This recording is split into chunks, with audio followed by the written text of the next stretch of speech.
Au Gabon, de nombreux observateurs de la vie publique se posent la question de savoir pourquoi, alors qu'ils croyaient la rupture à jamais consommée avec le régime déchu depuis l'arrivée du CTRI.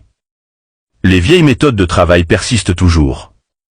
Ils en veulent par exemple pour preuve cette image qui défile sur la toile, présentant le controversé homme d'affaires malien Seydou Kane, dont on mesure les accointances avec les ex-gouvernants et les dégâts occasionnés au Gabon à travers ces sociétés, spécialisées dans les travaux bâclés et le non-achèvement de beaucoup d'autres, alors que l'argent était généralement encaissé par ce dernier auprès du Trésor public.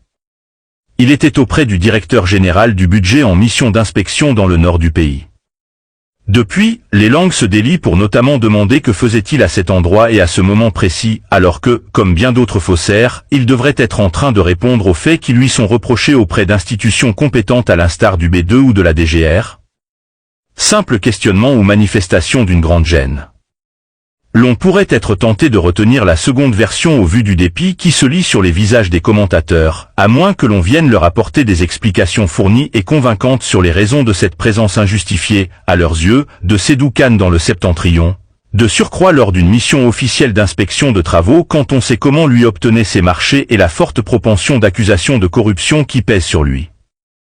Il y a donc visiblement matière à réflexion tant que la clarté n'aura pas apparu dans certaines pratiques du CTRI qui se rapprochent, avance-t-on ici et là, de celles des pédégistes qui ont passé le plus clair de leur temps à briller par leur laisser-aller et leur sens élevé de l'antipatriotisme. Bienvenue sur Citoyenne TV, l'actualité par vous et pour vous.